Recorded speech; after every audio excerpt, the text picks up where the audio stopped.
Good morning, good afternoon, good day, depending on where you're joining us from. Thank you ever so much for joining us for the latest in the series of Oaka Partner Insights.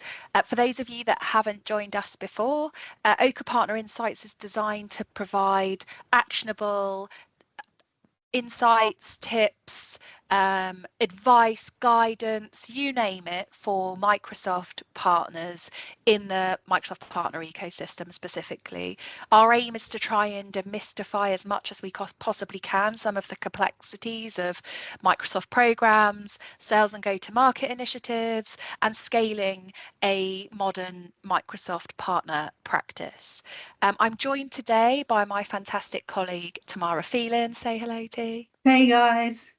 And we are here all for the next hour, so do feel free at any point pop any questions in the chat or on the Q&A. The idea of today is that you leave with as much information as you possibly need in order to get going, particularly in today's topic around anything to do with specializations and solution designations. Now, the reason that we scheduled this call is, or this particular topic, is because we get asked all sorts of times around this particular challenge, this particular theme. And so we just thought we'd put in a dedicated hour specifically focused on the real 101 of what, as a partner, you should be considering around the topic of specializations and solution designations. And I think this is particularly pertinent as we look, as we're in the start of the Microsoft financial year, and Microsoft are looking to partners to help them support the delivery and implementation of capability for their accounts and their contact bases. And it's one of the most basic table stakes that a partner can do in order to get that blue tick of verification, not just with Microsoft, but also with the customer ecosystem that you're serving. So without further ado, we're going to start off by diving into some of the key topics that we keep hearing, and I'm sure that some of these will resonate with you, so please do give us some feedback if that is the case. I mean, hands down, more often than not, we get the point. You know, we're a small, or we're a scaling practice, or we are a small division within a larger scale organization. We just don't think we will ever attain a solution designation. We think it's too far out of our reach and too complex for us to get to. And hopefully today you'll leave with some tips and tricks as to how to best optimize your journey to attaining one of these solution designations, even if, spoiler alert, even if it isn't necessarily the one that relates to your business the most. And a big part of what we do here at Oaka is helping you to understand what is it that you are close to attaining, and most importantly, what benefit as a business are you going to get out of attaining that solution designation, rather than just because Microsoft tell us to do so. Secondly, we don't understand the numbers and metrics, and I want to almost apologize on Microsoft's behalf here. I get it, it's really complex, and we often say you almost have to be like Rain Man to understand how you get certain points in certain categories in certain areas in order to make sense of or even get close to attaining that solution designation. So we often joke that Microsoft is a programs business rather than a technology business, and I stand by that comment. I think it's very much the case. And so what we often advocate for here at Microsoft is, here at Oaka, sorry, not here at Microsoft, that was a bit of a Freudian slip. What we often advocate for is, make sure that you have a point person or a point part of a person within your organization that is responsible for really putting their arms around these topics, putting their arms around the programs and the practices that make sense for you in your Microsoft partnership. Because then, we often see things like solution designations or specializations, or even other programs that Microsoft advocate for, like ISV Success or Cloud Embed or a CSP program. We often see that sitting on the edge of someone's desk, and quite quickly, as the day-to-day business as usual capability stacks up, it drops off and it becomes less of a focus. And really, one of the key tricks to attaining a solution designation and a specialization is having regular, even if it's not a dedicated full-time individual, having regular focus on this particular topic to make sure that you're constantly eating into the numbers and metrics that are required to attain it. And, more often than not, we get the final point, which is, I just can't get my head around it. And the idea of today's call is just to give you that real 101 overarching view of what you need to be considering as a partner with the solution designation and specialisation topic. Again, just to reiterate for those that have just joined the call, do feel free to come in at any point with any questions, any feedback, any topics in the chat. We are here to help. Tamara and I have got the next 45 minutes to an hour completely dedicated to this particular topic of choice. So what we're going to cover, first of all, is what are they? True 101. What are they? What's involved? And what do you need to be thinking about in terms of the solution areas and the topics that these specialisations and solution designations cover? We're also going to deep dive into why it matters. As I say, not just as a blue tick exercise and an approval process from Microsoft, but why as a business should you care? We're then going to look at some of the specifics. So what are the categories that you as a partner are assessed against in order to get to the attainment of the solution designation or specialisation? Where is it that you can go to see the progress that you've made towards the attainment? And then we're going to deep dive into these categories and, most importantly, how you influence the numbers on those categories. So without further ado, let's get into the content. So this may be something that you've already seen before, but this is the entirety of the solution partner designation, or solution designations that they're often shortened to, that Microsoft partners are able to work towards. Now, I briefly alluded to this earlier, but many of our partners look at this slide that Microsoft have shared, and they shared it as part of their big MCAP start kickoff in July, and they will share it on regular partner program updates. Many partners will look at this and instantly gravitate towards the one that makes most obvious sense to the workloads that they are delivering. So for a fairly chunky percentage of the partners we engage with here at Oaka, it makes sense for them to look at that the business application solution designation. That's our heritage. That's where a large percentage of our partners specialise in Power Platform and Dynamics 365. But what I would encourage you to do, if nothing else out of the back of today's call, is when you next log into Partner Centre, have a look at how close you are to attaining alternative solution designations. Because what we often tend to find is that they're closer, or it's much more easy for them to look to attain what is potentially seemingly slightly less relevant solution designation, but that ultimately can help lead that partner to being able to be eligible to then work towards specialisation, which is perhaps more relevant to what they're doing, and therefore chunks of MCI funding that relate to having that specialisation against their partner MBN ID. So think slightly more outside of the box than you would do otherwise. Of course, we're not suggesting don't take your foot off the gas in terms of focusing on the solution designation that does make sense for your business, but perhaps build yourself a bit more of an informal roadmap to how you're going to get to the one you really want via looking at perhaps an alternative solution designation that might be closer within your grasp. A classic example of this is we quite often see, particularly business applications partners, being quite close to attaining the digital app and innovation solution designation. Perhaps you have implemented some sort of Azure Logic App solution or some blob storage or some virtual machines, and it's getting you much closer to attaining that solution designation, because actually the barrier to entry in terms of monthly contract value and number of net new customers is lower, and therefore much easier to attain. So if nothing else, please do leave this call taking a look at where you're at in terms of numbers, and we'll talk about how you review those numbers in a moment. Just to jump in and add something there as well, Lewis, what we often do when we're working with partners is we'll look at the funding, we'll look at the business that they want to be doing or that they are doing at the moment or they'd like to grow into, and work back from there. So if you know that, you're looking to unlock the Copilot Plus Power funding, you can then work your way back and start looking at, well, I can see now which designation and specialisation I need, and then we can go and look in Partner Centre and see which track is getting us closer. So it is, as you said, Luce, a lot of people often find that the digital and app innovation is easier to attain.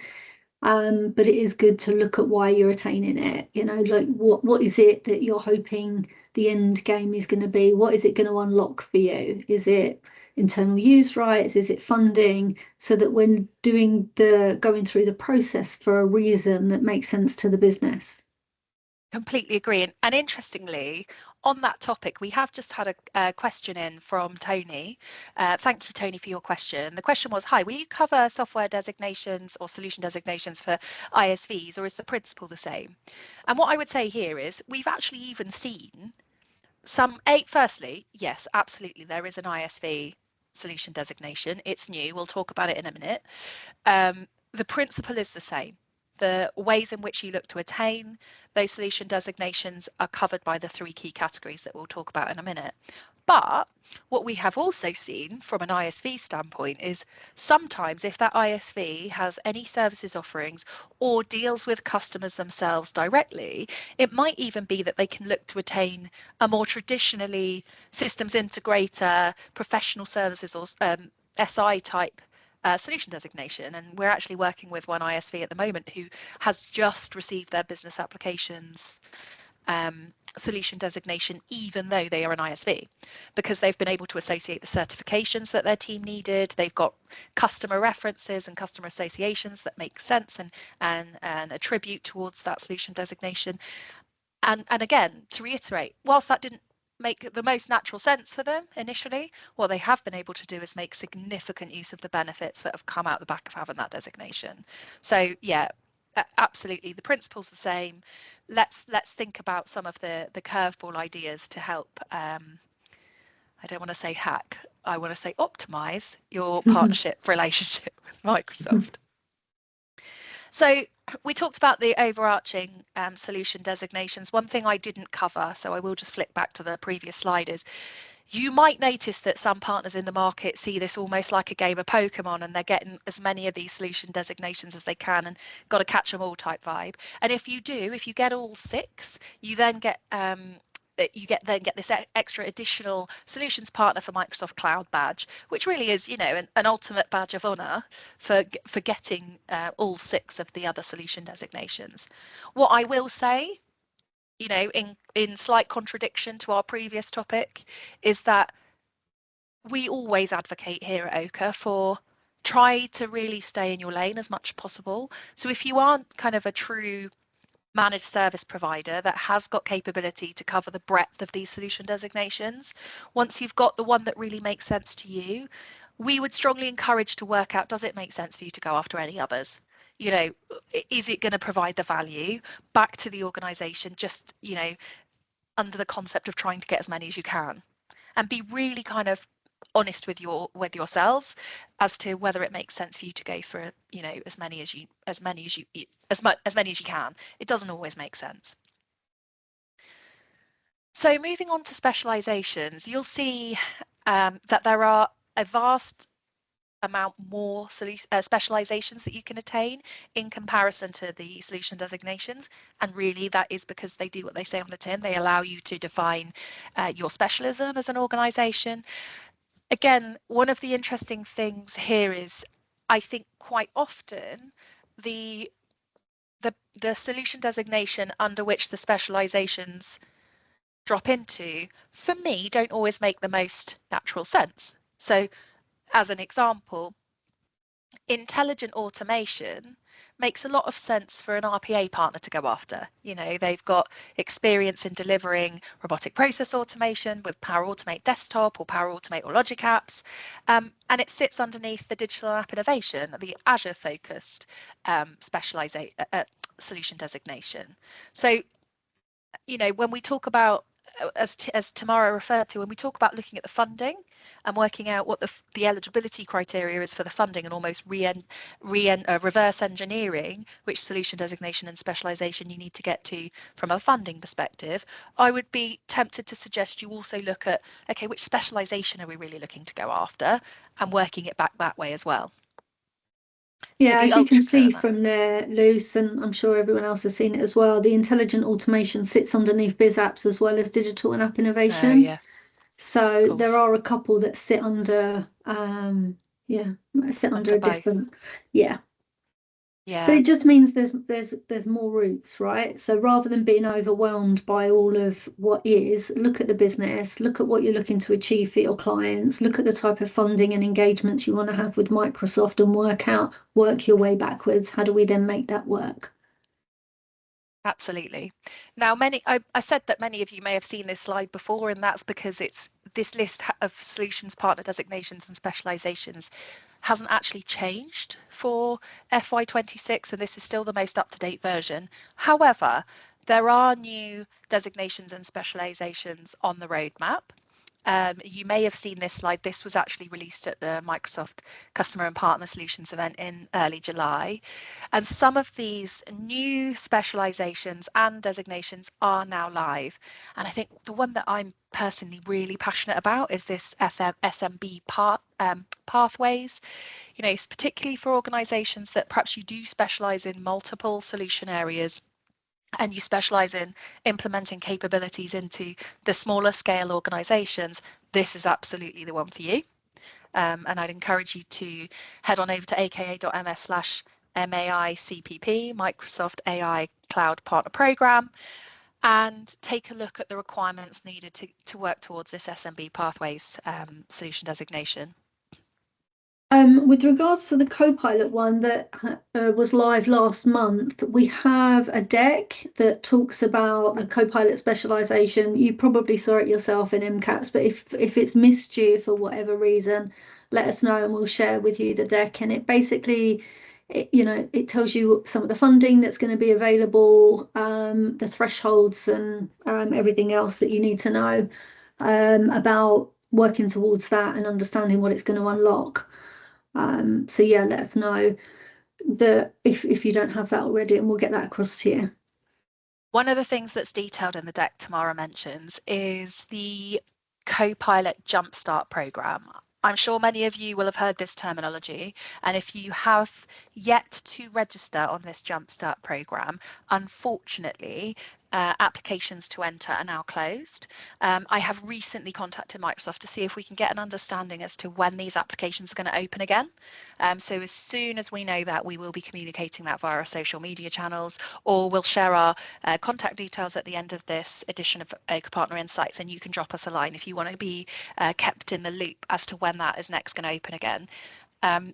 The Copilot Jumpstart program is one of the major eligibility criteria that's new in order to attain funding for Copilot and Power, Read Power Platform, funding for this financial year.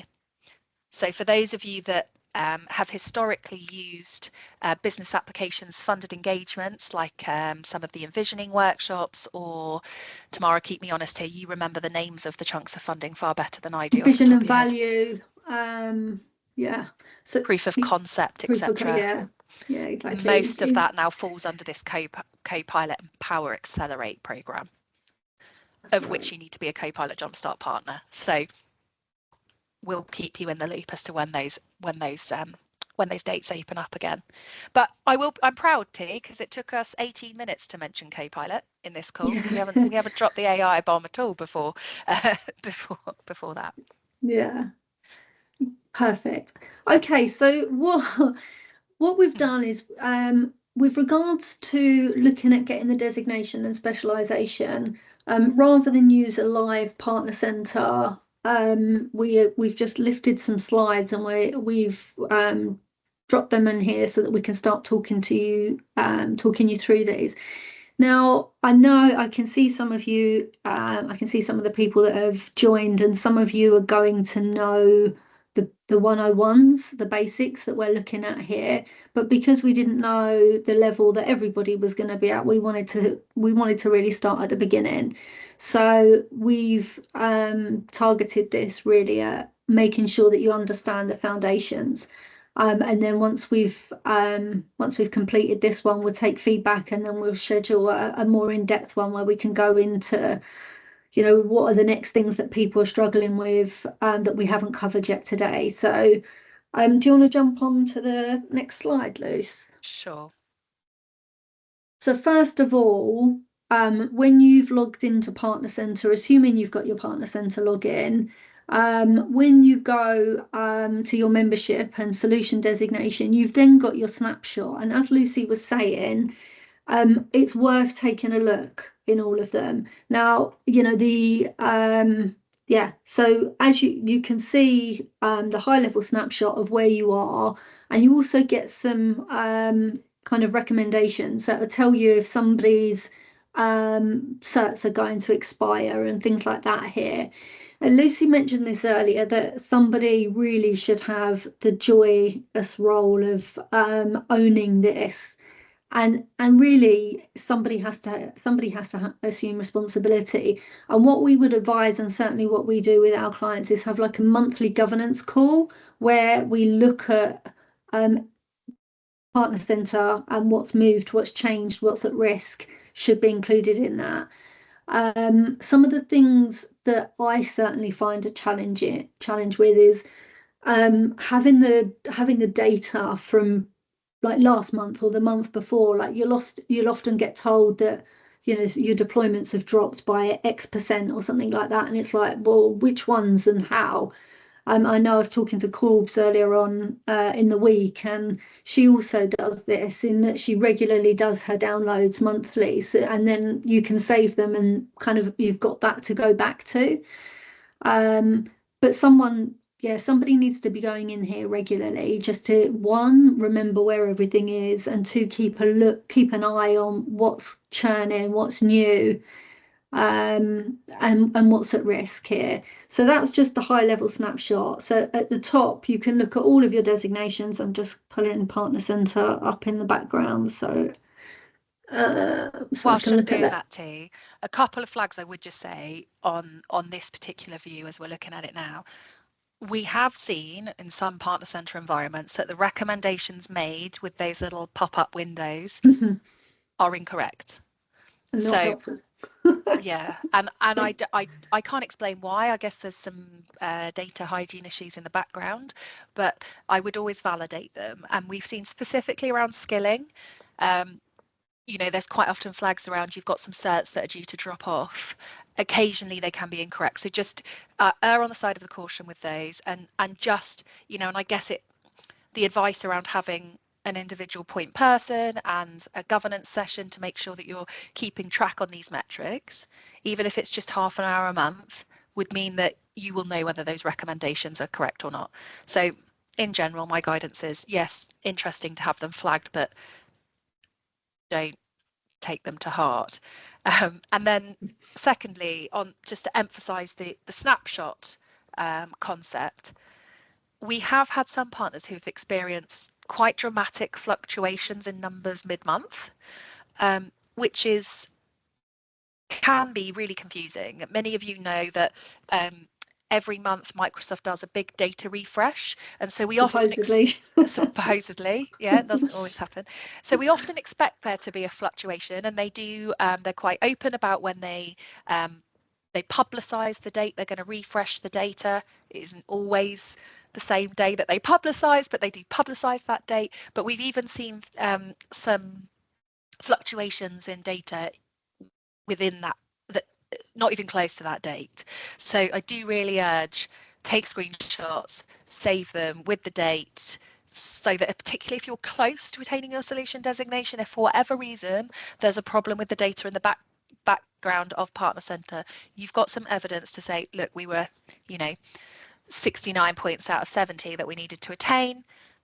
You've got that to be able to share with the fabulous support team who we often have engagement with. Yeah, and they are really helpful, the support team. And there's lots of things that even when you spend a lot of time in Partner Centre, you still need a little bit of help with.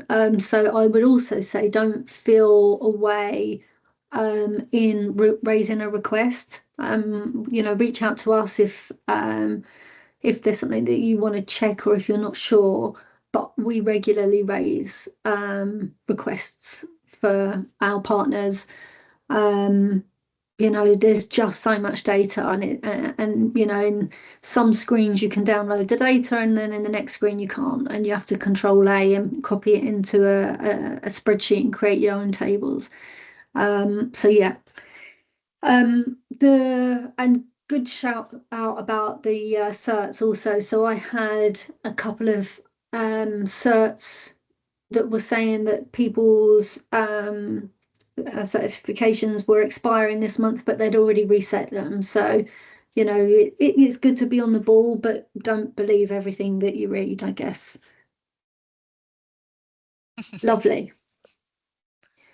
Okay, let's go on to the next one, Luce. I've just seen it for anyone that was waiting for the refresh. I looked yesterday and it still wasn't done, but I noticed it has been done this morning. So it was due on the 16th. It's happened overnight by the looks of it. So if you were On the waiting for 28th. that, yeah, yeah.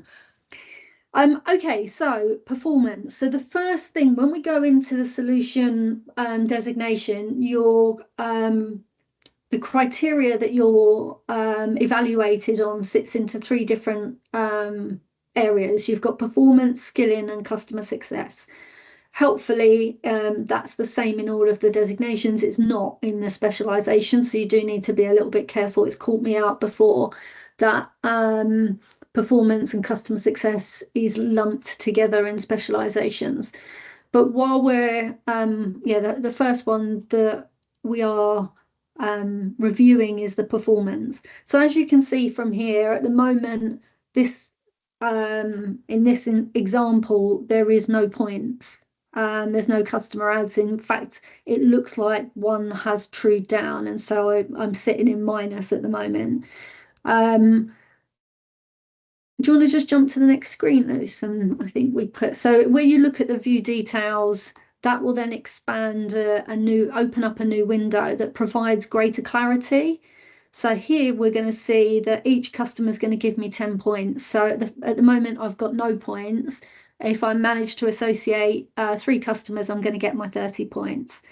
So depending on which designation, there is a consumption criteria. So in this example, for the customer tenant needs to be contributing at least 1,000 ACR in one of the previous 2 months for it to register as a net new customer. Now, so there's a number of ways, and I'm going to come back to this at the end. I'm going to go through a couple of the slides and then come back to how you associate, just in case anybody needs any help with that. But once you have gone through the association process, either by CPOR or PAL, you then need to wait 30 days and then the refresh. So this has caught both me and a number of partners out before. So you've been checking your refresh is coming up. Your renewal is coming up soon. And you want to make sure that you've got everything, all your ducks in a line, and you realize actually you need a couple of new net new to keep you your points above 70. You need to do the association. It will take 30 days and then you've got to wait for the next refresh. So when I was looking at this recently for another partner, it was still showing June. I'm hoping it will show July now, just as we go into September. So it does take a while for this to kind of light up, really. Yeah, and I guess it's worth pointing out at this point, isn't it, T, that we work with quite a lot of partners that are sort of early in their solution designation journey, and they've perhaps never ever been through the customer association process, right? And so they've got a big stack of customers that they could be associating to their MPN ID in order for them to reflect and help them work towards the metrics of attaining their solution designation. What we strongly urge is that you don't do them all at once. And we see this happen all of the time. And the reason why, and some of you might be aware of this already, it's a pet nagging topic of mine, is that if you associate all your customers within a very close time frame, in month 11, when you're looking to renew your solution designation because they are valid for 12 months, you will have a much bigger challenge. I mean, depending on your pipeline and how you're closing deals, but you'll have a much bigger challenge in getting the right number of net new customers in the trailing 12 months.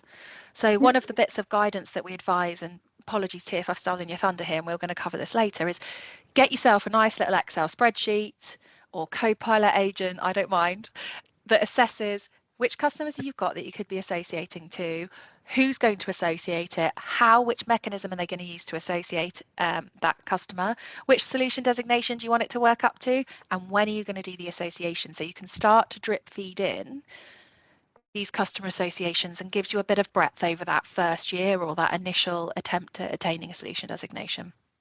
Yeah, and you know, sometimes you've just got to do it, right? We've been working with another customer, and you know, for whatever reason, it's coming up for renewal, and they're a bit behind.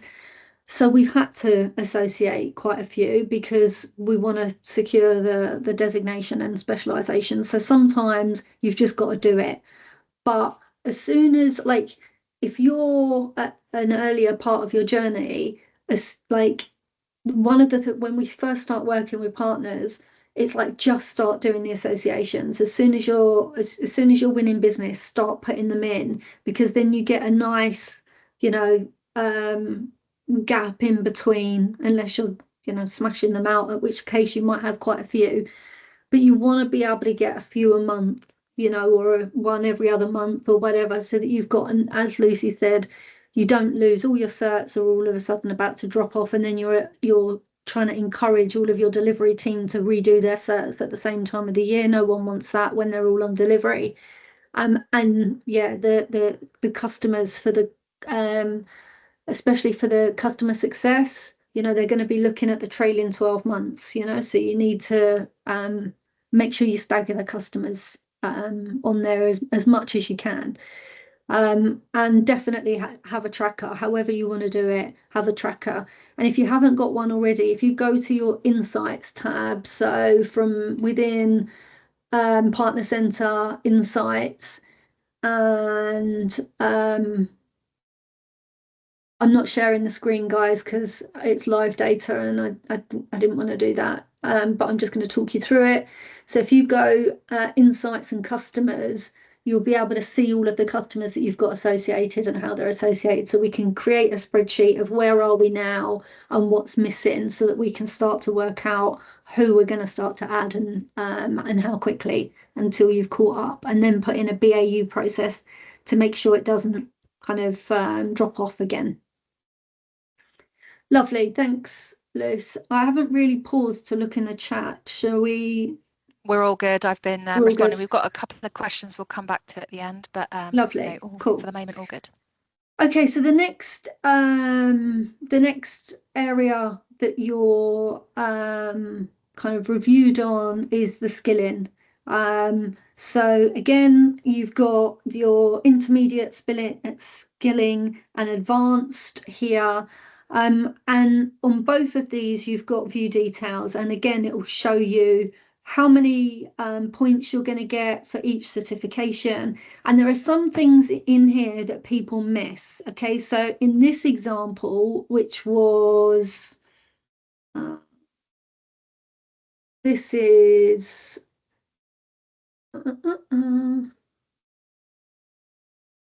digital and app innovation,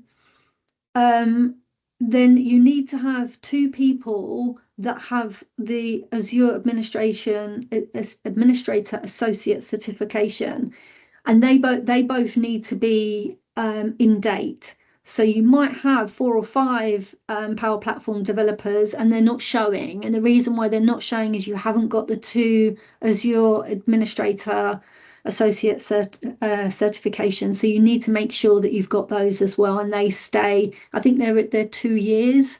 But you just need to make sure that they stay in date for all of the others to be legible.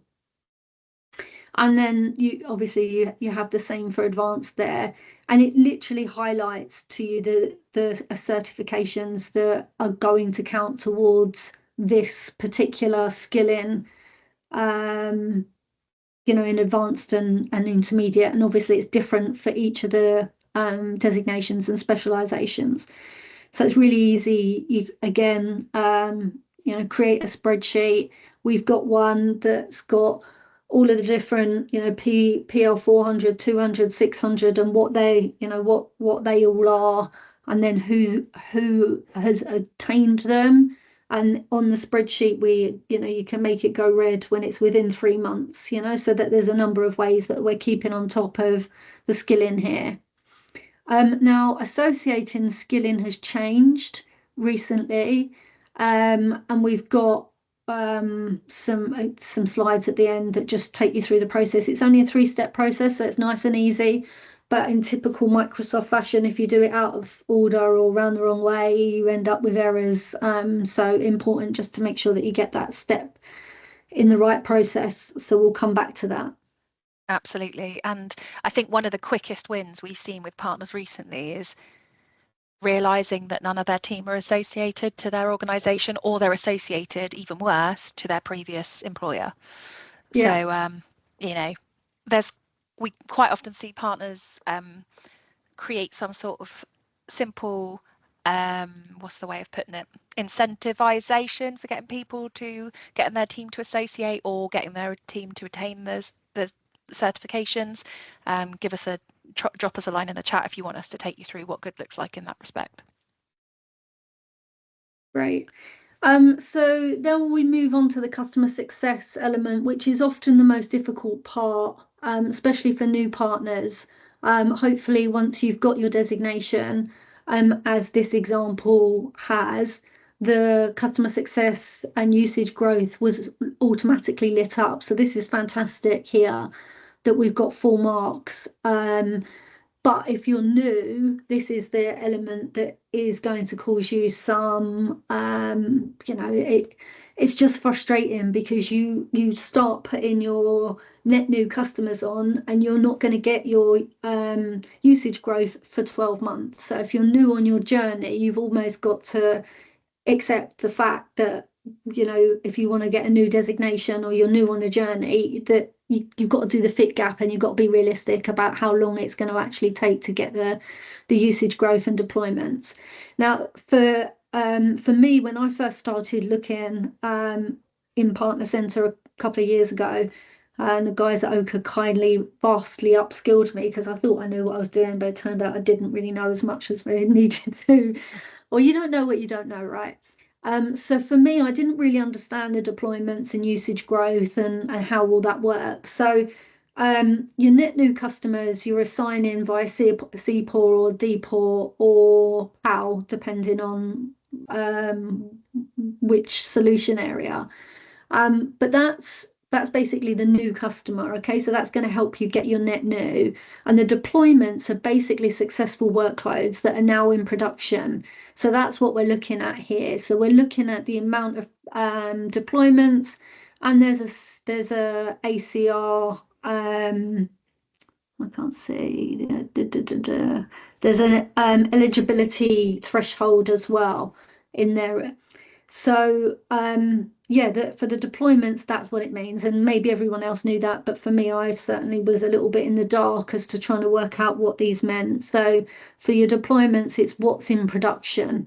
And the usage growth is much easier to understand. If you've put in 15 sales licenses and you've grown to 400 over the last year, you've got a significant increase in your usage growth, and that would be the same for Teams or Power Apps or any of the it's just looking at growth.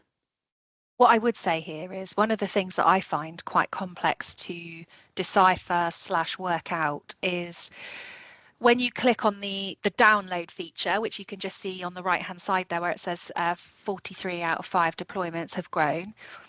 Quite often there'll be an absolute ton of data in there. Yeah. And it's the same with all of the downloaded the reports. Is what it doesn't show you on the report is the things that aren't counting.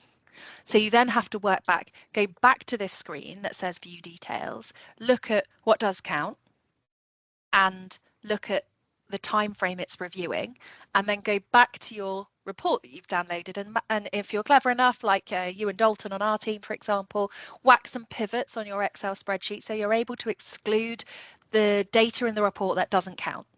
Yeah. So I mean, a good example of this is it will show you the fiscal month that the deployment happened in, and if that fiscal month is over 12 months old, it's not going to count.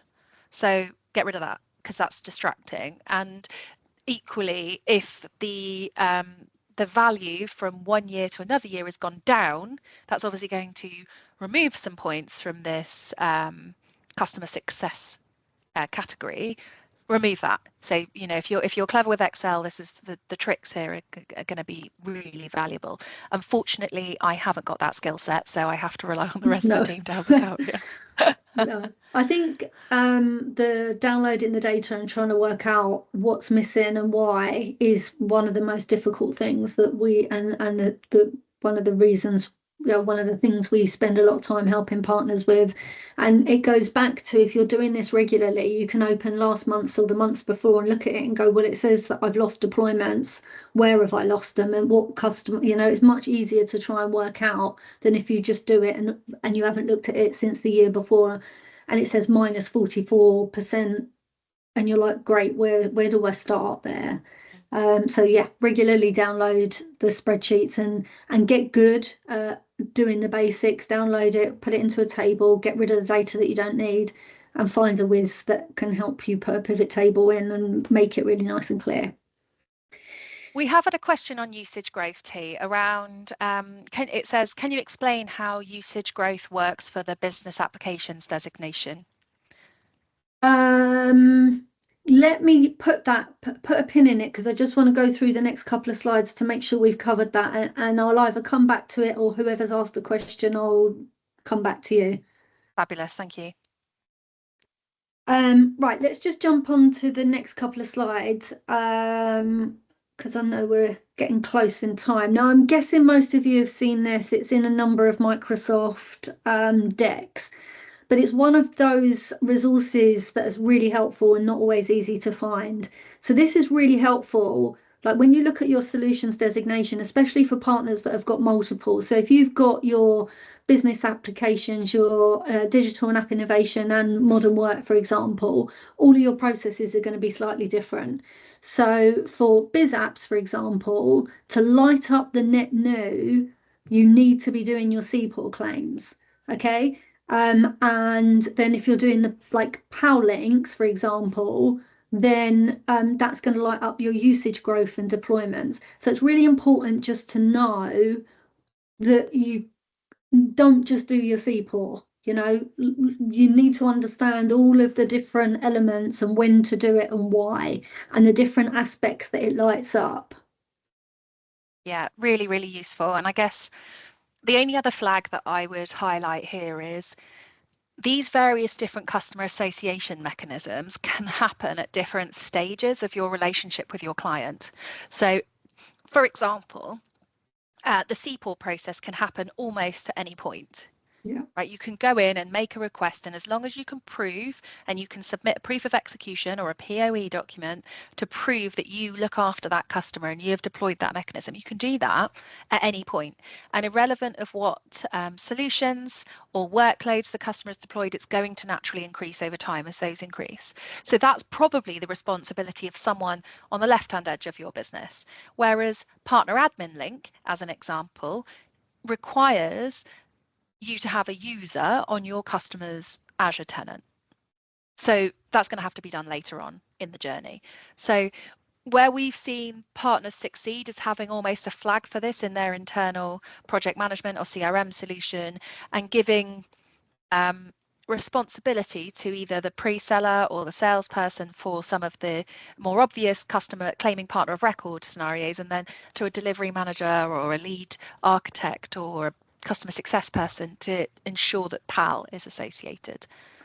Now, the reason why we keep going on about a governance call and doing this regularly is if you forget to do this for a while, which when people doing this at the edge of desk because they have another role as well, you know, it often gets overlooked. And if you go and you realize, oh my God, we've got 5 customers and we haven't done the association, you've lost that 5 months of growth. So when you go in and do the POW association, it's going to be from then in 30 days plus the refresh. So you're still losing another 45 days as a minimum. Then it's gonna start going towards your customer growth. So it's really important to do these regularly and make sure you understand which ones to do when. And if we go on to the next slide, something else that we get asked a lot about is when you're doing the CPOR, it's, like, which one do I pick? So when you go, if you've gone through this process before, you go in to do a new claim and do CPOR, and then you get presented with, is it build intent, partner activities, influence revenue, or usage recognition? And there's lots of information from Microsoft, but typically there's lots, and finding it is not always easy. So having a simple guide to know where were you in the customer journey, right? So if you're deploying and if you're deploying solutions and supporting a go live, it's partner activities. You can't go and do build intent. Typically if you're doing build intent, you need to be able to prove that you've been involved at the beginning of the sale. Typically you've used some partner funding, the vision and value or something like that. So you're helping any instances where you've gone through the funding mechanism, it's you're able to very easily put in the build intent. So that gets you the net new customer adds. So I think is really helpful across the different products. And sorry, I've got a random dog coming. It's International Dog Day this week, Tamara, so they're more than welcome. Yeah, so I find this is another place where we get asked a lot of questions. Which one do I do and why? We do have another guide that we use that's basically got CPOR, PAL, DPOR, when to do it, why to do it, what it lights up, like whether it helps with your solution designation or revenue recognition. It's a bit of a minefield, and if you haven't mastered that, we've got some guides for that, and also for the association. I think we've got the certs association on the deck, don't we, Luce? We do, but I'll make sure the rest of the guides are sent out as part of the follow-up to this call. While we go on to the next one, I'm just going to open up Partner Centre so I can answer the question, because I need to see it in front of me normally to remember what I'm talking about. That's okay, T. I've got it open in the background, so that's fine. But whilst you're doing that, we mentioned earlier that there is now a new process for individuals to associate their certifications to you as a partner. So there's a couple of slides here I'm just going to whiz you through. So and I'm going to reiterate here, it has to be done in this order. If it doesn't happen in this order, then the certs aren't going to associate correctly.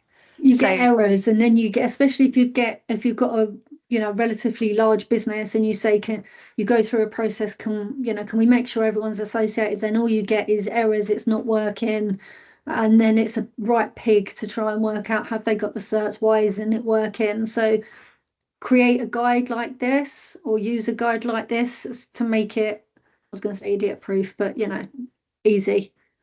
Step by step. So yeah, first of all, they have to go to Partner Centre and sign in with their company, partner ID associated with your environment and your Entra ID.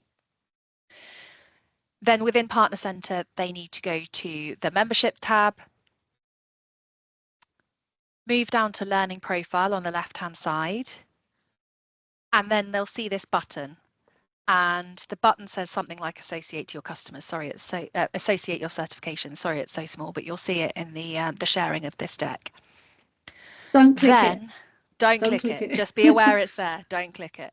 Then in another tab, they need to navigate to learning.microsoft.com, sign in with their personal account against which they have done their certifications.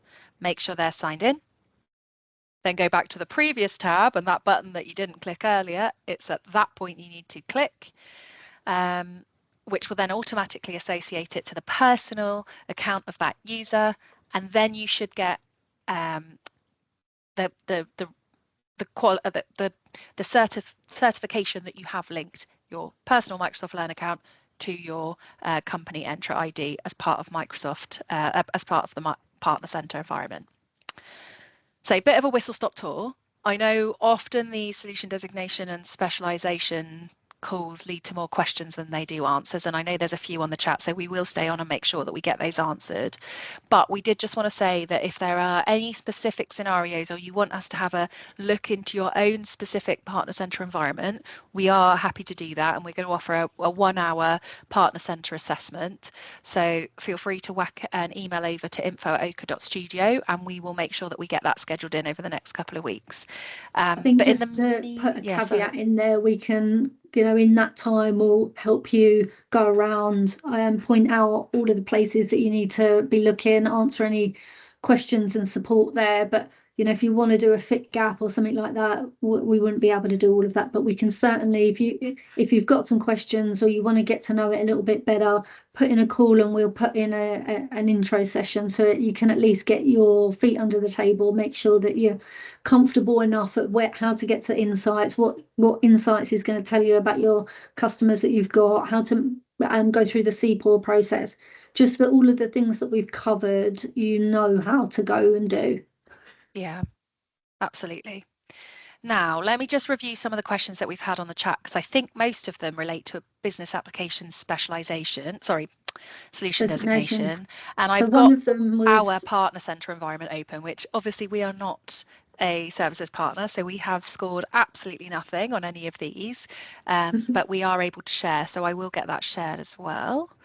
And at least so what was the question? It was on usage growth, wasn't it? Can we go back to what the question was? Yeah, so Rob has asked, can you explain how usage growth works for the business applications designation?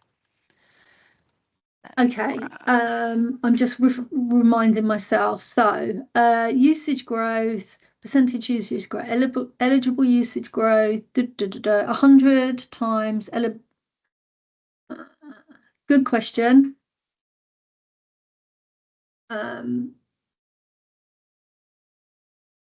Okay, so it's a good question and not one I'm going to answer in the next 5 minutes, if I'm honest. So let us write a summary and we will share that in our in the deck, or anyone that's asked that question, we'll make sure we get that across to you, because there's it goes across multiple workloads.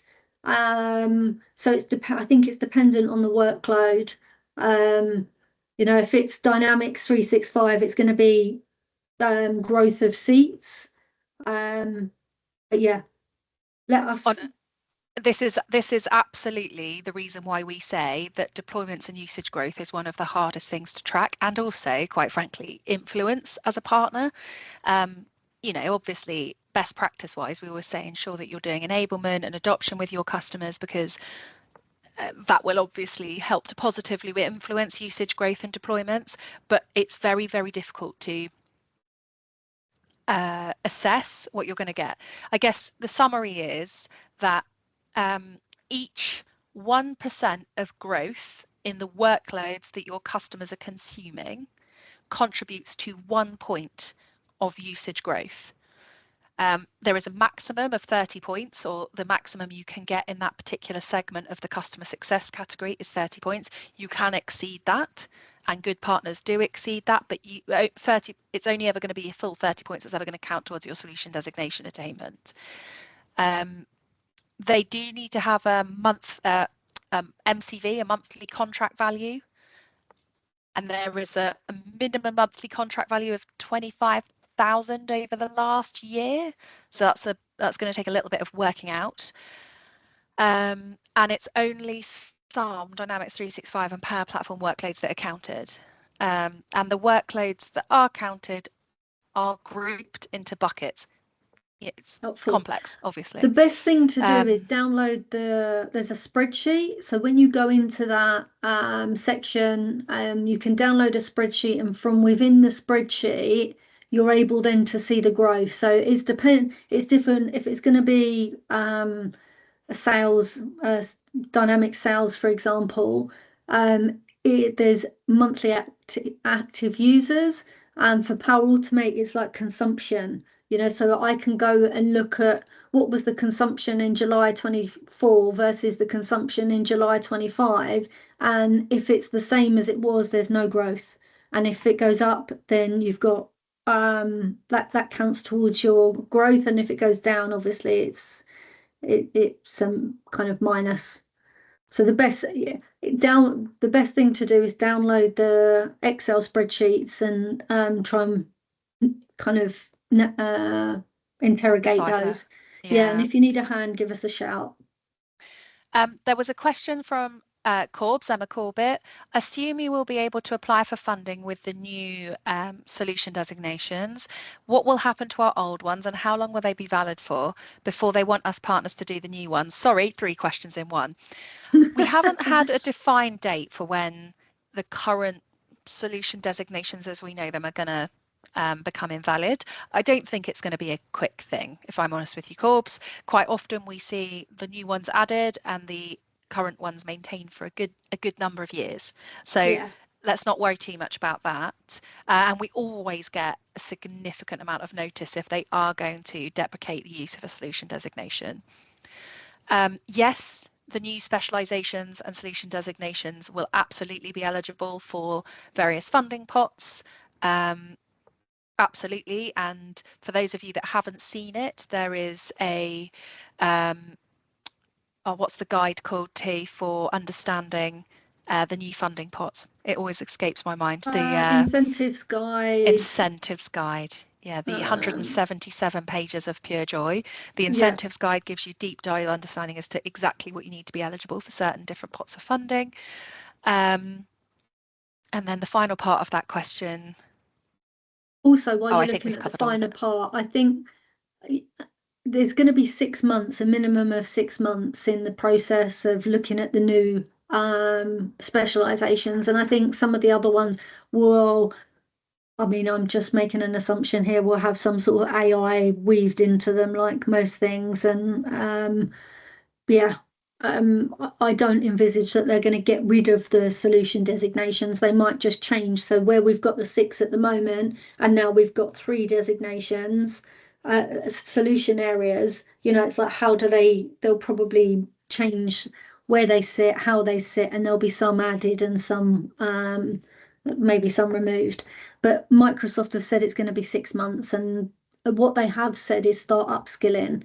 So as Lucy said at the beginning, there's a link to your Copilot AI skilling, whatever the new specializations. Well, we can already see the Copilot one. Let us know if you haven't got it, and we can share that with you. But you are going to need AI and Copilot skilling, so start working on that kind of ASAP so that you're ready in 6 months' time rather than trying to start the process. Yeah. I'm conscious we're massively over time. There was one final slide that we just wanted to share with you, which is to mark your diaries. That's not rendered very well at all, which is horrific. But our next partner pulse is on the 8th of October. So do mark your diaries. For those of you that have joined us at a Partner Pulse before, this is our quarterly direct to specifically educational partner event designed to give you as much information as possible about various topics. We love to have you there. We've built a really lovely community, as you can see in some of the pictures we've included on this slide, around around the whole of the kind of business applications, modern work, AI business solutions, AI workforce area. So feel free to join us this year. For every one of the 4 events we're running this year, we're going to host it in exactly the same place. One of the bits of feedback that we had from some of our previous events has been that it's been quite complicated to find all the various different places that we host these in. So we have taken your feedback and we have booked Story Club, which is right next to Microsoft's TKS office. So for all 4 of our events, you've got a consistent place to go to, so nice and easy for you to remember. And do feel free to let us know if you're not on the invite list for that. Drop us an email on info@oaka.studio and we'll make sure that you get the invite to that, or keep an eye on us on LinkedIn, because that's generally the first place that much of our information is shared, and we'd be delighted to see you at the next one. Lots of questions. There's a few that we haven't managed to get round to, so I will come back to those and we will revert on email after this call, and we will obviously, as always, share with you the recording of what we've covered. But in the meantime, thank you ever so much for taking a whole hour and 1 minute of your day to join us on this very in-depth, detailed topic. We really appreciate your time and your effort and look forward to seeing you on the next Oaka Partner Insights. Thanks, guys. Let us know what you'd like to hear for in the next partner centre session. We'll have something else in our next one, but I know that was quite 101, and I'm sure there was some of you that would like to go a bit deeper. So let us know what else you would like us to cover. Yeah, we're all ears. We want to make these as useful as possible. And major kudos to Tamara for presenting this call with a severe case of vertigo. So massively appreciate you sticking at it, T. Very, very grateful. No worries. Happy to sit still.